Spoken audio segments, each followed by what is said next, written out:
Okay, thank you, madam. Thank you, everyone. I'm very glad to join this symposium, and I see the name list that it seems that I'm the only person that's from Asia. Because when I'm reading the literature, I found there is no existing literature described auto-field teaching phenomena in China. So based on a national survey, I would like to share some ideas or information about auto-field teaching phenomena, what happened in China. My research is based on a big research. It's only a small part of big research for my national project, focusing on OOF, auto-field teaching. And in this, because my time is quite limited, I will just mention the prevalence and some distribution about OOF situation in China. Okay. First, I will outline my presentation. I will talk about 5 parts. The first part is who am I, and the second part is why I'm focusing on county level areas. And the third part is teaching education certificates in China, introduction, because I think China's teaching educational system is a little bit different, maybe quite different, or maybe a little bit different from the European system or the Western system. And the fourth part is about the survey results. I will give some prevalence results about OOF teaching in China.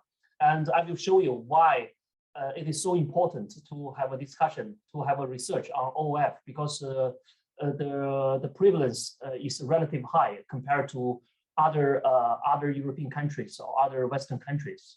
And my last point is about my future directions, my future research plan based on this big national survey. Okay. And my name is Ming. I got my PhD from Guyot Leuven in Belgium. I study and I stay in Belgium for 10 years. And in 2015, I go back to China and I work in the China Institute of Rural Educational Development, which is based on northeast part of China. And besides rural education, I am also interested in statistical modeling and the data sciences. I like regression, I like ANOVA, I like machine learning. I would like to share my experience with other colleagues. And if you want to contact with me, you can always email me at HULM101 and neaedu.cn. And where I'm from. So this is China. And I'm from the Jilin province. This is all kinds of a province in China, and from here. And this is Beijing. The red star is Beijing. And Jilin province is almost 1,000 kilometers away from Beijing. And this is my province. And I work and live in the capital of Jilin province, which is in Changchun. It's here in the middle part of the province. And this is a picture of Changchun, and this is another picture of Changchun. And if you would like to visit us, I would like to be your tourist guide. And this is our campus.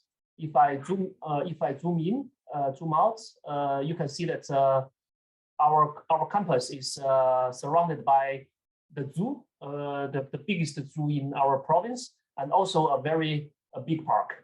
So it's full of green here. This is a small picture of a part of my university, and we have a small lake. And then this picture was taken by me in the autumn, and this is part of my campus as well. And why I'm focusing on the country level areas in China? The newly released PISA results show that students from mainland China were ranked very high in this global survey. However, due to the fact that only 4 Chinese areas were surveyed, and these belongs to the wealthiest areas, the result cannot be regarded as a portrait of national level student performance. So Shanghai is not China. Shanghai is part of China. The other reason is that in China, we have a very big teaching workforce.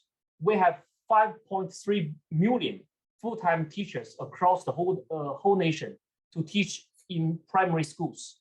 And around 80% are working in the county level schools and are responsible for teaching about 76% of primary students nationwide. So you see that we have a large proportion of teachers working in the countryside, working in the countryside, and we also have a large proportion of students who study in the county level areas.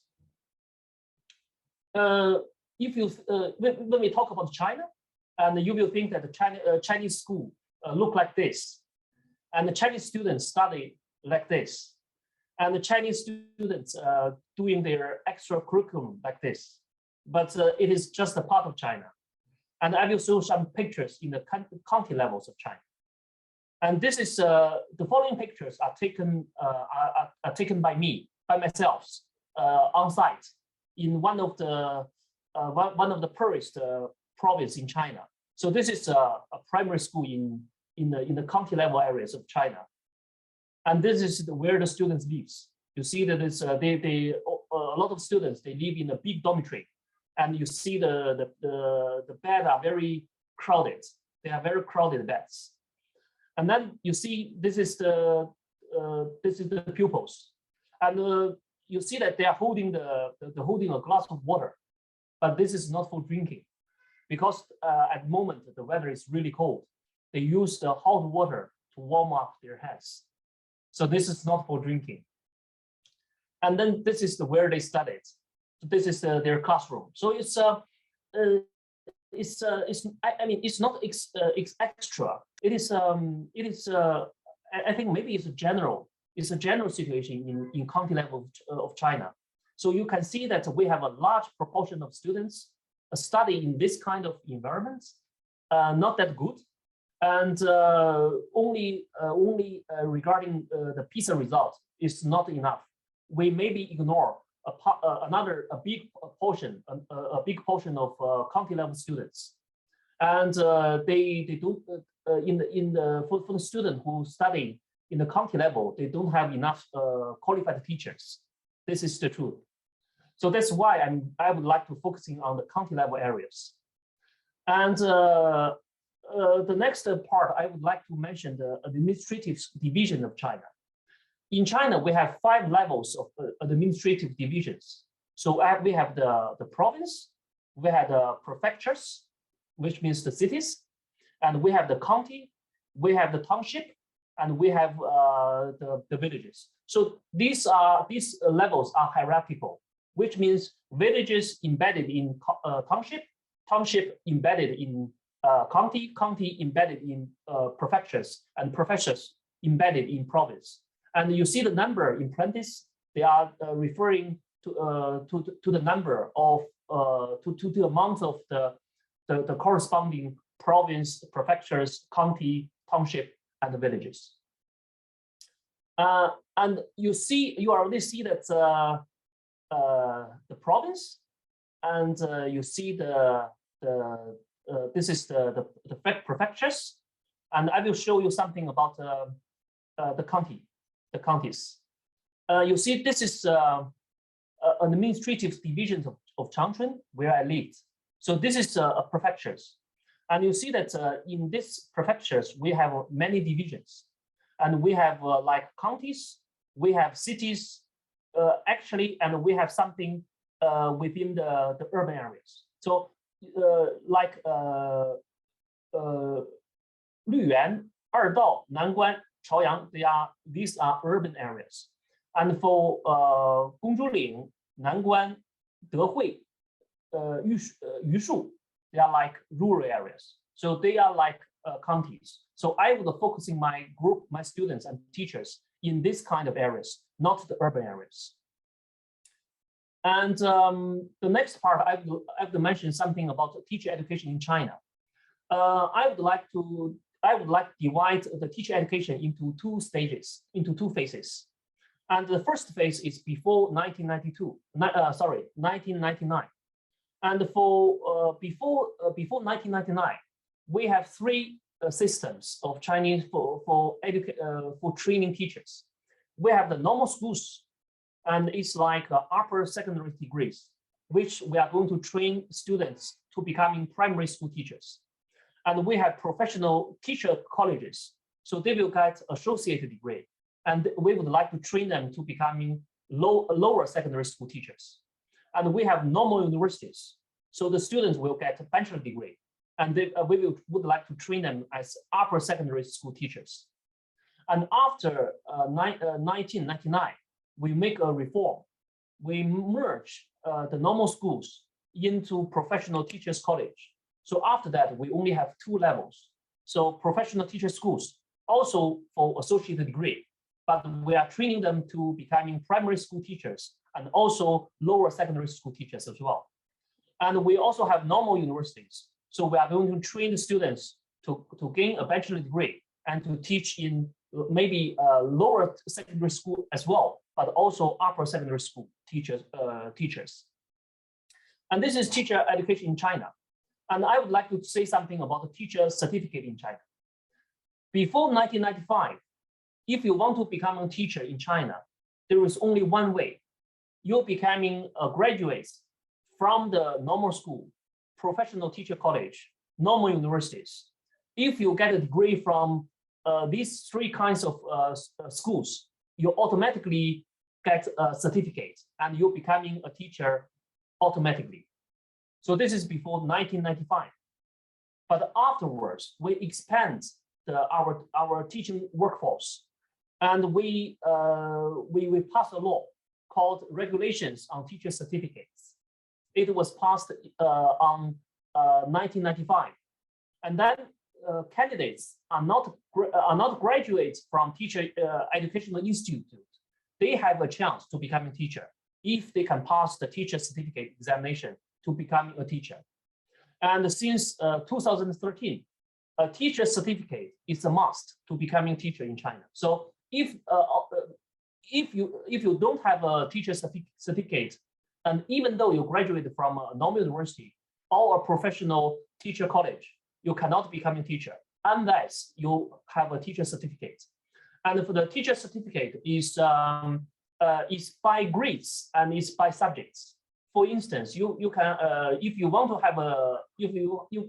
have a teacher certificate to teach mathematics in primary school, you will have a certificate for primary school teacher certificates for mathematics.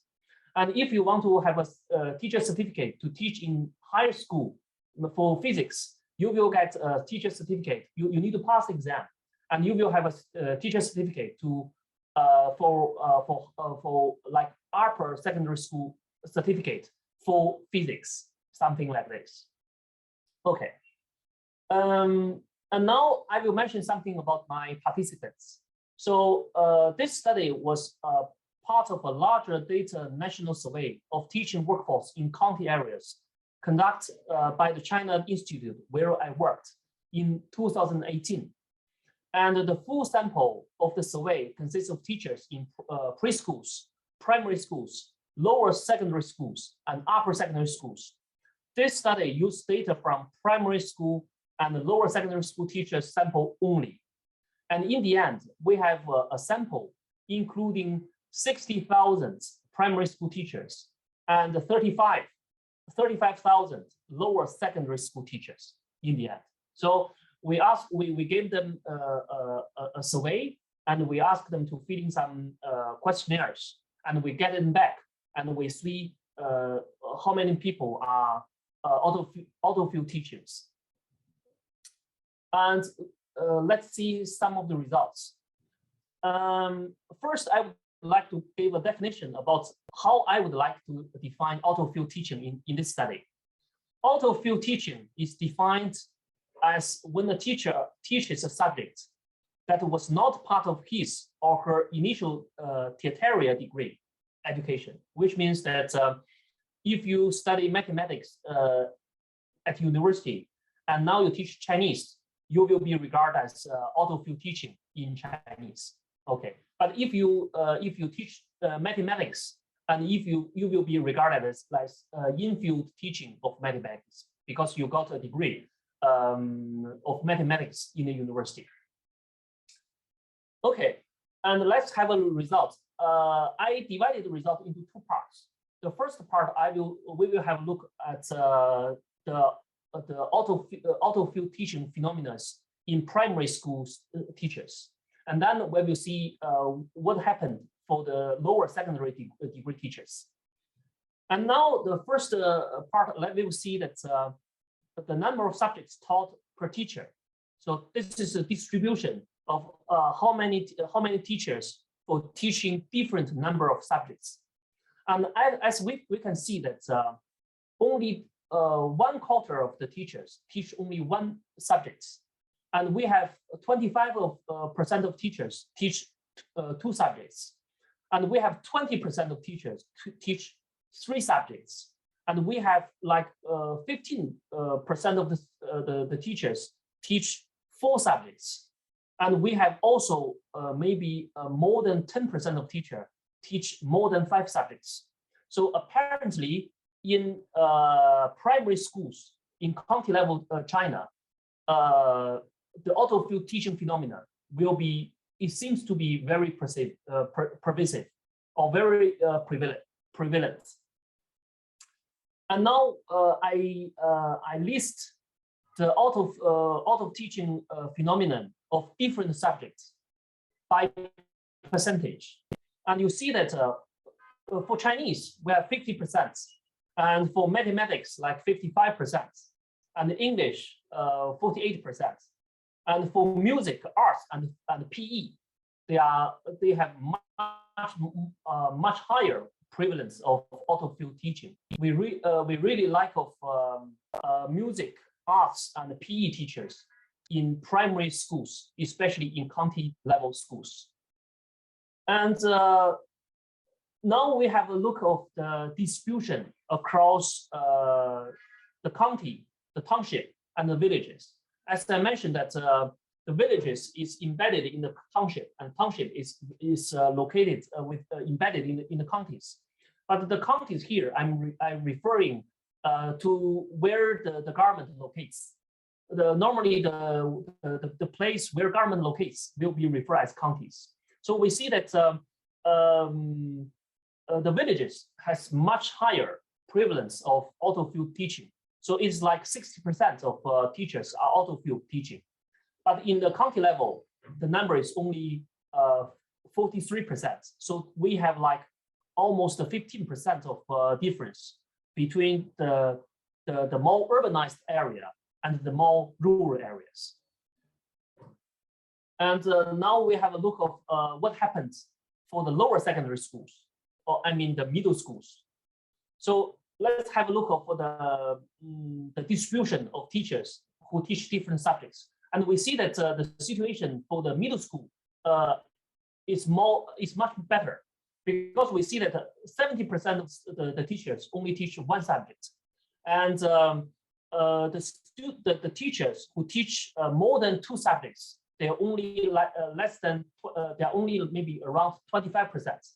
So the perceived the prevalence of auto-field teaching in lower secondary schools, the problems are not that severe. And let's have a look of different subjects about auto-field teachings. And now you see that the situation are much better, but we still have some problems. You see that English is the lowest of auto-field teaching, because if you're not good at English, you can't teach English at all. So English has the lowest auto-teaching rates, and but for history, for geography, for biology, and for politics, the percentage are higher than 50%. So the auto-field teaching phenomena in this in politics, history, geometry, and biology is still very, very high, much higher than I think the world average. And maybe you will ask me why for Chinese mathematics, English, and physics they have lower prevalence than the other subjects. is because in China, primary school and the middle school belongs to compulsory education. But for the upper secondary school or maybe high school, we don't regard it as a compulsory education. So if you want to enter the high school, you need to pass the entrance exam. But for the entrance exams, normally Chinese, mathematics, English, physics, and chemistry will be regarded as a compulsory courses. But for politics, history, geography, and the biology, you only need to pass the exam, and then you got the qualification. So maybe that's why these subjects has been ignored. So because students don't need to really spend a lot of time on it, and maybe the schools are not very emphasized to the auto-field teaching phenomena in these areas as well. And okay, I think time is up. So I will say something about my future plan. Because we have a big national data, I will use the national data to do the following three things. The first, I would like to check, like the previous presenter to show that I will to check whether auto-field teaching effects, there is really an effect on students' achievement in China. And the second, I would like to examine whether auto-field teaching experience, there is a relationship between auto-field teaching relationship between auto-field teaching and the teacher's well-being, such as satisfaction, anxiety, and burnout. Last but not least, I would like to check whether, because you see in primary schools, we have a really very high prevalence of auto-field teaching phenomena. And I would like to see whether we can make some best subject combination of auto-field teaching practice. If auto-field teaching practice is not avoidable, and whether we can make it better, and we can make teacher feel better, and we can also make students have high achievement, high scores as well. So that's all for my presentation. Thank you so much. I would like to hear from you about some suggestions and remarks. Thank you. Thank you very much.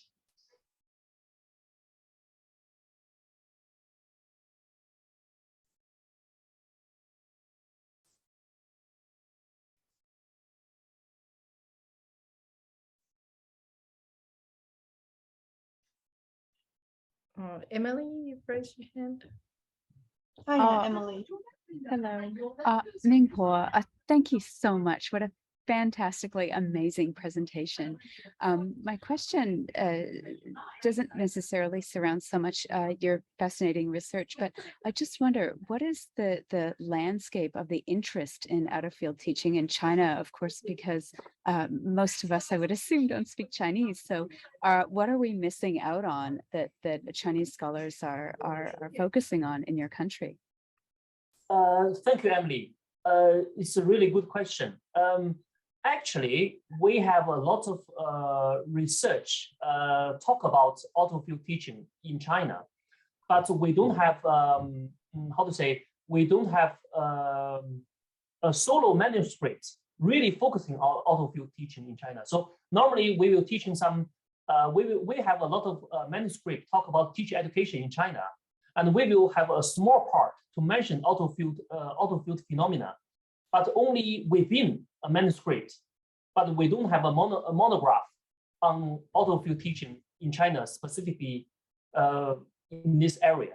And I think there is several reasons why we don't have international exchange with the international scholars. It's like that because I talked with Linda maybe an hour ago, and Linda asked me how I find this symposium, because I said that we know auto-field phenomena in China, but we don't know how to say it in English. So this is a big problem. So when I found the word auto-field teaching, I means auto-field teacher in Chinese, and I can suddenly find a lot of international scholar works. Ningbo, can you type in the chat the Chinese equivalent in the characters of out-of-field teaching, please? Okay, no problem. I will. 谢谢. Okay, thank you.